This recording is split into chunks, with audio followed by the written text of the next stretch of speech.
సముద్రాలు దాటిన మన సాంప్రదాయాలు మీరు మర్చిపోలేదు. తెలుగుతనాన్ని, తెలుగు సాంప్రదాయాల్ని కాపాడిన ఇక్కడున్న తెలుగు వాళ్ళందరికీ నా హృదయపూర్వక నమస్కారాలు. జ్యూరిక్లను ఎప్పుడు చూస్తా తెలుగు వాళ్ళు జోష్ ఎదురుపోతుంది. జర్మనీ నుంచి వచ్చిన వారు ఉన్నారు, డెన్మార్క్ నుంచి వచ్చిన వారు ఉన్నారు, స్విట్జర్లాండ్ లో కూడా ఉన్నారు. సుమారుగా 20 దేశాల నుంచి ఈరోజు గౌరవ ముఖ్యమంత్రి శ్రీ నారా చంద్రబాబు నాయుడు గారు కలిసేదానికి మీరందరూ పెద్ద ఎత్తున ఈ కార్యక్రమాల్లో పాల్గొనడం జరిగింది. గౌరవ ముఖ్యమంత్రి గారు మా అందరికి ఒక విషయం చెప్పారు. మేము రాష్ట్రంలో ఎక్కడికి వెళ్ళినా, నేను దేశంలో ఎక్కడికి వెళ్ళినా, ప్రపంచంలో ఒక ప్రభుత్వ కార్యక్రమాలకు వెళ్తే తప్పనిసరిగా మొదటిగా తెలుగు వాళ్ళని కలవాలి, వాళ్ళతో సమావేశం ఏర్పాటు చేసుకున్న తర్వాతనే మీరు ఏ కార్యక్రమాలలో పాల్గొనాలని ఆయన గతంలోనే చెప్పారు. మాతో చేపిస్తే కాకుండా ఒక ఆదర్శంగా నిలబడి అధికారంలోకి వచ్చిన తర్వాత వరల్డ్ ఎకనామిక్ ఫోరంలో రెండోసారి పాల్గొనేదానికి వచ్చినప్పుడు జ్యూరిక్ లో ఉన్న తెలుగు వాళ్ళందరినీ కలిసేదానికి గౌరవ ముఖ్యమంత్రి గారు ఈ సమావేశం ఏర్పాటు చేస్తాం జరిగింది. వాస్తవంగా చెప్పాలంటే ఈ సమావేశం ప్రజా ప్రభుత్వానికి ఒక అదృష్టం లాంటిది. ఎందుకంటే కరెక్ట్ గా సంవత్సరం క్రితం ఇలాంటి సమావేశం ఏర్పాటు చేసుకున్నాం. ఇప్పుడే రాము చెప్పినట్లు మనకు తెలీదు పెట్టుబడులు వస్తాయా, ఎలాంటి పరిస్థితులు ఉంటామని. కానీ ఈ సమావేశ అదృష్టం కనుకనే యావత్ భారతదేశంలో ఏ రాష్ట్రంలోకి రాని విధంగా 18 నెలల్లో సుమారుగా 23.5 లక్షల కోట్ల పెట్టుబడి, తద్వారా 16 లక్షల మంది యువకులకి ఉద్యోగాలు కల్పించడానికి ఒప్పందాలు కుదిరించుకున్నాం. పెద్దలు చెప్పినట్లు భారతదేశంలో 100 రూపాయలు పెట్టుబడి వస్తే దాంట్లో 25.3 రూపాయలు ఈ రోజు ఆంధ్ర రాష్ట్రానికి వస్తుందంటే నంబర్ 1 లో ఉన్నామంటే దానికి కారణం మన గౌరవ ముఖ్యమంత్రి శ్రీ నారా చంద్రబాబు నాయుడు గారు. తెలుగువారి ఆత్మగౌరవం కాపాడింది ఒక వ్యక్తి. మీసం తిప్పి తెలుగువాడి సత్తా ఏంటో ఢిల్లీకి చూపించిన ఒక వ్యక్తి. తెలుగువాడి పౌరుషం ఏంటో ఢిల్లీకి చూపించిన వ్యక్తి. ఆయన పేరు చెప్తే ఢిల్లీ దడదల్లాడిన రోజులు. ఆ 3 అక్షరాల పేరు ఎన్టీఆర్. విశ్వవిఖ్యాత నర సార్వభౌమ స్వర్గశ్రీ నందమూరి తారక రామారావు గారు. ఆయన తెలుగుదేశం పార్టీ స్థాపించారు కనుకనే తెలుగు జాతికి గుర్తింపు వచ్చింది. గతంలో మనందరినీ మెద్రాసీలు అనేవారు. ఆ చరిత్ర తిరిగి రాసిన వ్యక్తి అన్న ఎన్టీఆర్. ఆయన ఏ ఆశయాలతో అయితే తెలుగుదేశం పార్టీ స్థాపించారో దానికి ఇంకొక చక్రం జోడించి డెవలప్మెంట్ ఎజెండాగా పెట్టుకున్నారు ఈ వ్యక్తి.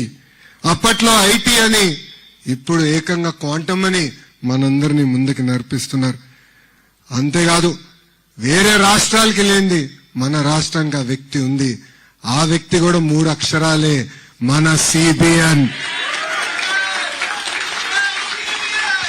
2024 ఎన్నికల ముందల చాలా మంది నన్ను అడిగారు, ఆంధ్ర రాష్ట్రం ఇప్పటికీ నష్టపోయింది, 5 సంవత్సరాలు పరిపాలనలో మనం 30 సంవత్సరాలు వెనక్కి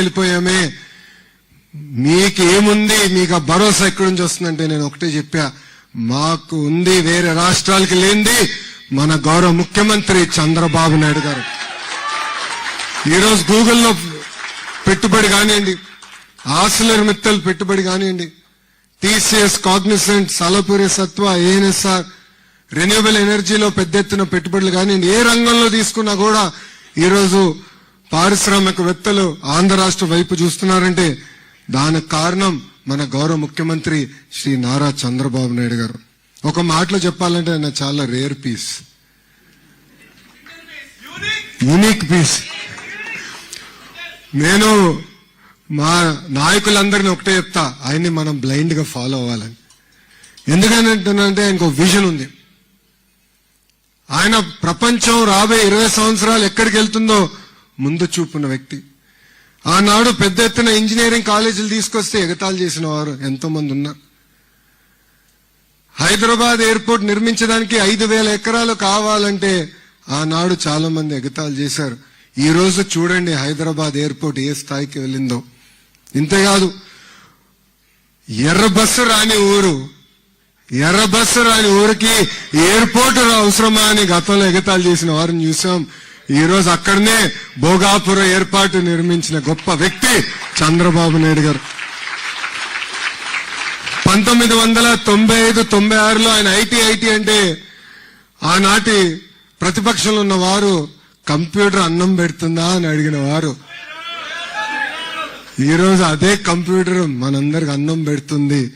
ఆయన విజన్ తోనే మన రాము చెప్పినట్లు ఈరోజు మనందరం ఈ స్థాయికి వస్తాం జరిగింది.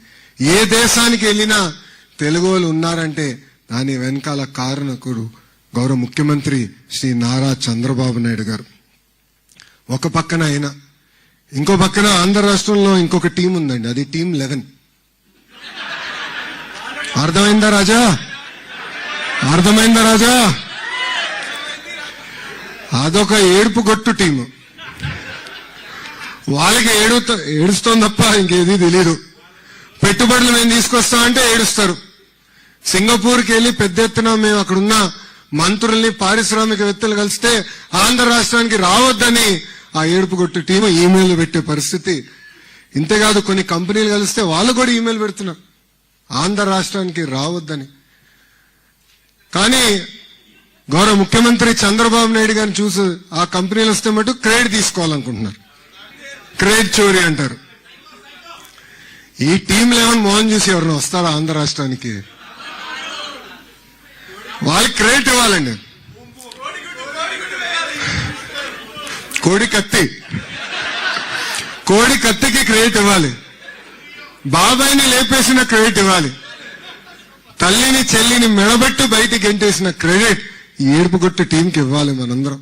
అంతేగాని ఒక్క వ్యక్తి బతికేదానికి 700 కోట్ల రూపాయలు ఖర్చు పెట్టి విశాఖపట్నంలో ప్యాలెస్ నిర్మించే క్రెడిట్ ఈ ఏడుపుగొట్టు టీంకి మనందరం ఇవ్వాలి.